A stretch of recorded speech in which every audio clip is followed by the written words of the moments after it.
There's a lot riding on today's New Hampshire primary for presidential hopeful Nikki Haley. Joining us right now from New Hampshire to talk about what a Trump win in New Hampshire means for the Haley campaign is Axios national political correspondent Alex Thompson.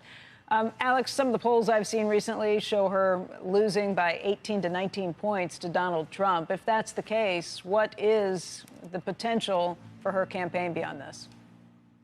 In the latest poll, the morning tracker from Boston Globe shows her down 22 points in the state. Now, if the margin is that big, it's going to be hard to see how that she can survive through the South Carolina primary. Now, because of the quirk of the schedule, the South Carolina primary is not for a whole other month. And campaigns usually don't end. They run out of money. And it's unclear if she loses by a 20-point margin, how she can go on financially and be competitive in her home state. Now, Nikki Haley's campaign has signaled that they are going to continue on regardless of the result tonight. They already have scheduled a Charleston rally tomorrow night. They've also sent out invitations to a number of fundraisers in New York City and on the West Coast. But the truth is that, Ron DeSantis was in his campaign was insisting he was staying in until he wasn't. So it's possible that this is just a show of confidence in order to keep people motivated. But also, if she gets within 10 points because of these polls, the expectations are pretty good for her. If she gets within single digits of Donald Trump, I expect this to go on for another month.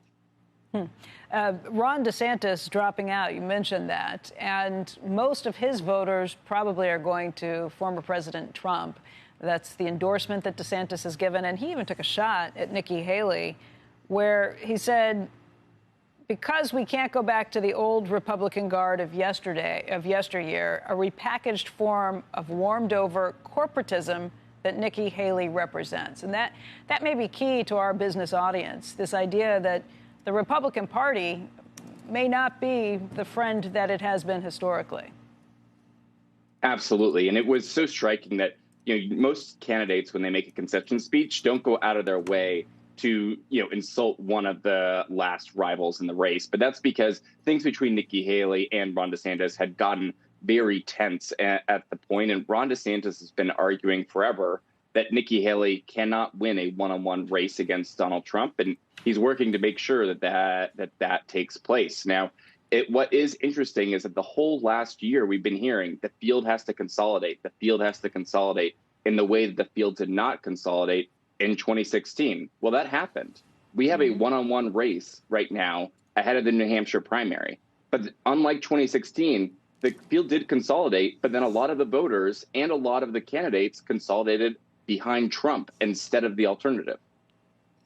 Alex, I'm watching the sort of like a phoenix from the ashes watching Donald Trump. Now, he always had the base, obviously, but it was such a low number. And there have been op-ed writers and a lot of other people that said that Donald Trump is the only person Joe Biden thinks he can beat.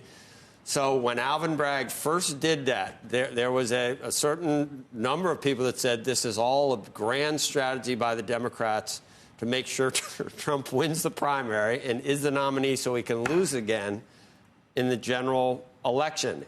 Has anything changed with suburban women voters? Not every party is fractured between a rock-solid base and a rock-solid percentage of never-Trumpers. It's fractured. The Republican Party is totally fractured. You saw those guys we just put up.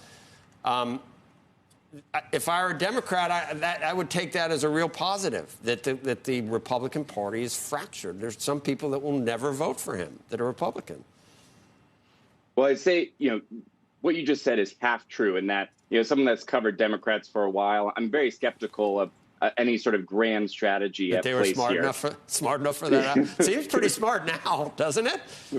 Well, and this is why I said it is half true, because I can tell you, talking to Joe Biden's people and people close to him, that they do believe that Donald Trump is the weakest candidate in this field. And in fact, there are some people, Democrats very close to the Biden world, and some people inside the Biden world that see a great advantage to Donald Trump winning big tonight and starting the general election, because Donald Trump has been the greatest mobilizer of Democrats in history. Better than Barack Obama, better than Bill Clinton, the best grassroots fundraiser in Democratic politics has been Donald Trump. But to your other point, which is, I think, really key. Now, we see these polls that show, 66% of Republicans say they would still vote for Trump even if he was convicted, for example, or even though he's been prosecuted. Now, that seems like a shocking number, but the more important number is that 30% of Republicans would not vote for him. And the thing is, if you're in a close race and you can't get 20% of the Republican Party, this 20% that really is trying to vote for Nikki Haley, there's indications that some of those voters are going to vote for Joe Biden. And so, while it's one of those things where Trump actually may be an incredibly strong and basically unbeatable primary candidate, but he is a weak general election candidate in some significant ways.